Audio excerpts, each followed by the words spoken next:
Boa noite, pessoal. Então, o último vídeo eu estava mostrando aqui como é que faz a central CKAN para conectar com o OBD2, né? Então, conectei ele com o OBD2 e aí o app que eu estou usando aqui é um app grátis chamado Carbit, né? E como que a gente configura esse cara? O que que esse cara vê no meu caso aqui, né, da Triton, né? Então, a primeira coisa que você precisa para configurar, né? Então você vai procurar aqui qual o profile que você quer, né? Então você escolhe aqui a marca do veículo, e aqui você vem em PID e select PIDs, né? Ele vai te dar aí todas essas opções. Ele vai abrir uma lista nessa lateral aqui. Eu só tentar aqui, beleza. Então Open PIDs menu, aí tem aqui OBD, Mitsubishi e Profile. Qual que é a diferença, né? Bom, só para quem ainda está se perguntando, o que é uma PID?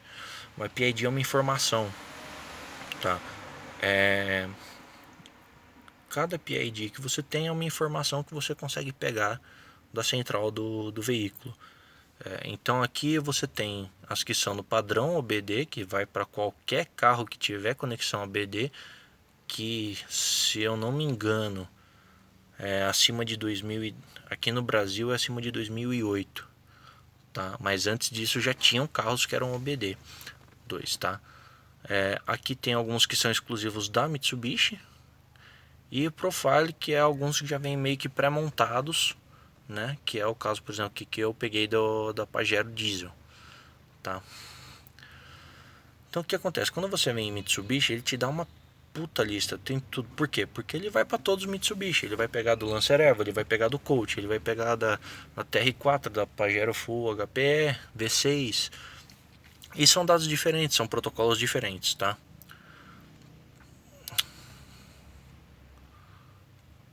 Bom, eu fui testando um por um para ver o que a gente conseguia pegar. E a minha... Você tem uma limitação de 30 PIDs, se eu não me engano. Mas eu não cheguei a usar todos porque não foi todas que funcionaram. O que eu consegui pegar aqui que eu achei que me ajudou muito, né? Então o RPM eu peguei porque fica constando no gráfico, né? Pressão da turbina.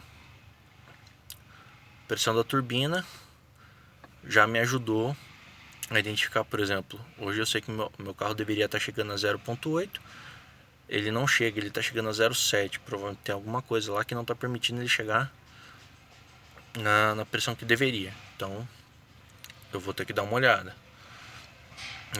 Temperatura do motor. O mostrador analógico do painel, ele não é tão preciso, né? E existem diferenças de calibração entre veículos, entre fabricantes de painéis, se o painel é importado ou nacional. Então aqui eu consigo saber o valor exato, tá? Até aqui eu não acrescentei nada, aqui eu acrescento temperatura do óleo do câmbio, né? Pra gente saber se o câmbio já está na temperatura normal de trabalho, se eu já posso exigir o suficiente dele, ou se ele está superaquecendo. Porque qual que é a grande vantagem desse cara? Aqui eu posso botar alarme. Então eu posso setar um alarme e falar, olha meu, se o câmbio esquentar demais, grita para mim não fritar meu câmbio, tá? E isso para quem usa o carro, isso conta demais, tá? Esse cara aqui não tá correto, tá? Ele por algum o diesel, ele tem a aceleração controlada no escapamento, né? Então, como a aceleração é controlada no escapamento, eu acredito que tem alguma coisa nesse sensor que diz que quando ele está fechado, na verdade ele acha que está aberto. Mas você pode ver aqui do lado, está escrito aqui CAN AT. CAN AT significa que essa informação está vindo do barramento do câmbio automático e não do barramento, não do protocolo do veículo, tá? Então qual a marcha que eu tô do carro, não é qual o que tá no câmbio. Ele vai falar para mim se tá em primeira, segunda, terceira ou quarta, tá? A pressão do óleo do câmbio, isso é sensacional. Também dá para colocar alarme e falar, olha, meu, baixou pressão ou tá com pressão muito alta, né? Grita, me avisa.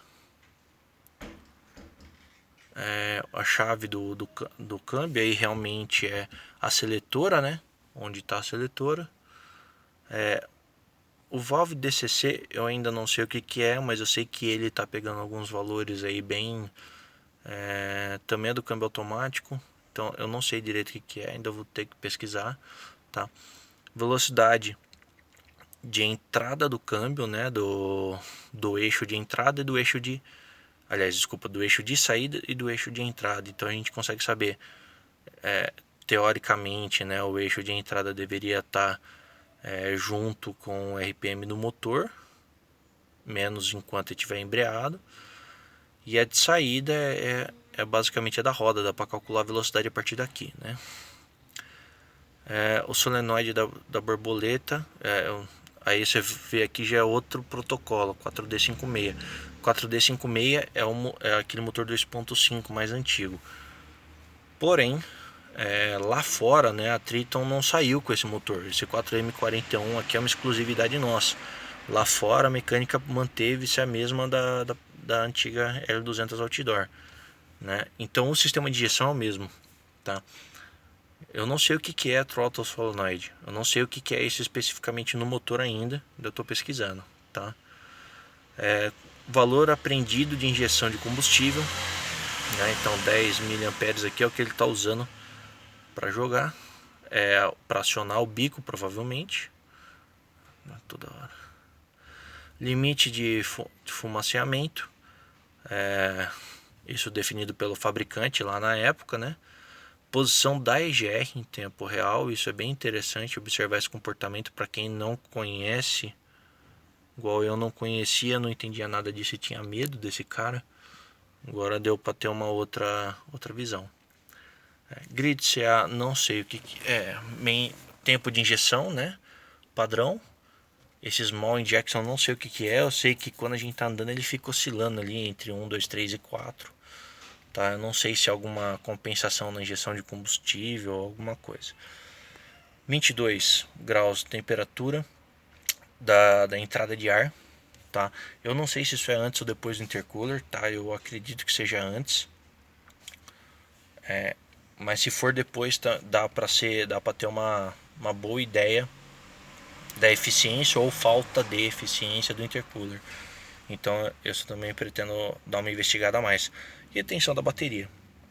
Aqui embaixo, né, já até baixou um pouquinho, tava 11.9 agora há pouco, né? E aqui eu consigo gravar, a gente grava. Vou tentar carregar um mais antigo aqui, ó. Então aqui eu consigo gravar um intervalo de 1 hora, tá? Cada arquivo. Então cada arquivo tem um intervalo de 1 hora aí falando do comportamento do motor no mandado. O que isso permite, né? Isso é o tal, para quem é da parte de inovação aí, automação, TI, né? Já ouviu falar de Big Data? Big Data é exatamente isso. Então, por exemplo, eu tava andando com o carro, de repente ele deu uma oscilada no funcionamento, não acendeu luz de injeção, não acendeu nada. Beleza, vamos entrar aqui no gráfico e a gente consegue olhar. Olha, faz mais ou menos 15 minutos aqui, ó. O comportamento deveria estar assim e não está. A pressão do turbo lá deu uma oscilada para baixo sem a gente ter feito nada. A gente estava mantendo a velocidade constante lá na Dutra, por exemplo, e de repente a pressão baixou e voltou. Ou a pressão subiu demais, né, por uma falha de uma atuação de uma válvula. Isso permite que você preveja uma falha antes dela realmente acontecer, né? É muito difícil você ter um problema que simplesmente acontece. A maioria começa a dar pequenos sinais. Então é importante que a gente sempre tenha esse tipo de informação e saiba interpretar para que a gente possa aí estar cuidando da melhor forma possível dos nossos veículos, tá? E uma outra coisa que é sensacional, que você vai economizar você fazendo isso, aqui do lado tem um botãozinho de injeção, aí no vídeo não dá para ver muito bem. Mas aqui eu vou apertar, vai aparecer para você, né? Então, o que que é esse cara aqui? É o scanner, né? Então você dá um read, ele vai varrer e vai achar todos os problemas que você já teve aí, códigos de defeito, tá?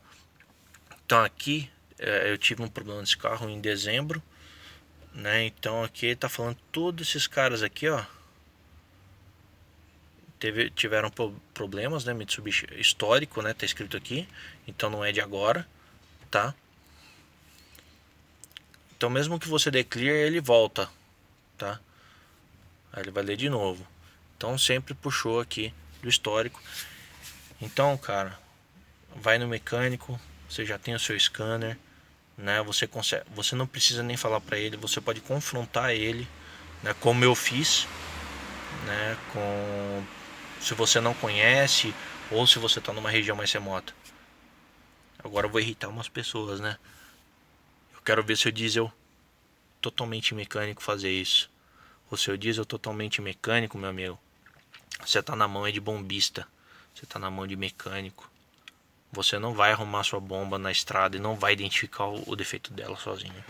Se você tá preocupado com confiabilidade e não sabe nem apertar um parafuso, cara, você tá no lugar errado. Você tem que conhecer teu carro. Isso aqui é conhecer teu carro. Beleza? Então é isso aí. Falou.